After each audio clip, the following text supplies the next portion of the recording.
వరదలకు అతలాకుతలం అవుతున్నాయి. కొన్ని వందల ఇళ్లు పూర్తిగా మునిగిపోయాయి. చాలా మంది నిరాశ్రయులయ్యారు. ఉండేందుకు నిలువ నీడ లేక, తినేందుకు తిండి లేక దుర్భర జీవితం అనుభవిస్తున్నారు. అలాగే పదుల సంఖ్యలో ప్రాణ నష్టం కూడా జరిగింది. వరద బాధితుల కోసం ప్రభుత్వం నుంచి సామాన్య పౌరుల వరకు అంతా తమ వంతు సాయం చేస్తున్నారు. అలాగే తెలుగు సినిమా ఇండస్ట్రీ హీరోలు, నిర్మాతలు సైతం సీఎం రిలీఫ్ ఫండ్ కు తమ వంతు ఆర్థిక సాయం అందిస్తూ వరద బాధితులను ఆదుకునేందుకు ముందుకు వస్తున్నారు.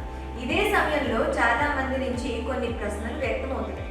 ఇండస్ట్రీ అంటే ఒక్క హీరోలు మాత్రమే కాదు కదా, హీరోయిన్స్ కూడా ఉంటారు. కానీ ఈ కష్టకాలంలో వాళ్ళు ఎక్కడ కనిపించడం లేదు అంటూ ప్రశ్నిస్తున్నారు.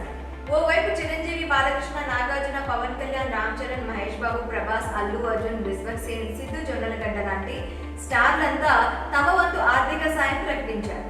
వీరితో పాటు పెద్ద పెద్ద సినిమాల్లో అవకాశాలు రాకపోయినా, స్టార్ హీరోయిన్ హోదా ఇంకా దక్కకపోయినా అనన్య నాగల్ల అనే తెలుగు హీరోయిన్ సైతం 5 లక్షల సాయం ప్రకటించారు. కానీ తెలుగు సినిమా ఇండస్ట్రీలో స్టార్ హీరోయిన్లుగా చలామణి అవుతూ కొంతమంది హీరోల కంటే కూడా ఎక్కువ రెమ్యూనరేషన్ తీసుకునే వాళ్ళు సాయం ప్రకటించినట్లు ఎక్కడా కనిపించడం లేదు.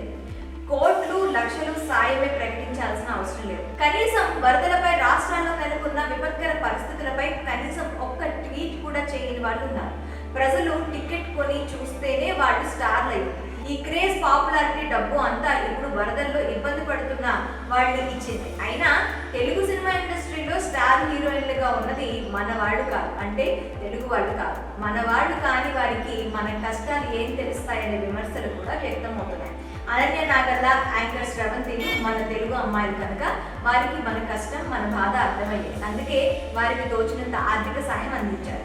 ఆర్థిక సాయం ఇస్తేనే మన వాళ్ళు అని కాదు, కానీ కనీసం మానవతా హృదయంతో అయ్యో పాపం అని మన నెత్తిన పెట్టుకున్న స్టార్ హీరోయిన్లు ఒక ట్వీట్ చేసిన పాపాన్ని కూడా పోలేదు. ఎంత టాలెంట్ ఉన్నా, ఎంత అందం ఉన్నా కష్ట సమయంలో కనీసం పట్టించుకుని వాళ్ళు ఎంత వాళ్ళైతే ఏంటి. ఇప్పటికైనా మన వాళ్ళు ఎవరో, పరాయి వాళ్ళు ఎవరో మన దర్శక నిర్మాతలు, హీరోలు తెలుసుకొని అవకాశాలు ఇస్తే బాగుంటుందనే అభిప్రాయాలు సినీ ప్రియుల నుంచి వ్యక్తమవుతున్నాయి. మరి ఈ విషయంలో మీ అభిప్రాయాలను కామెంట్ రూపంలో మాకు తెలియజేయండి.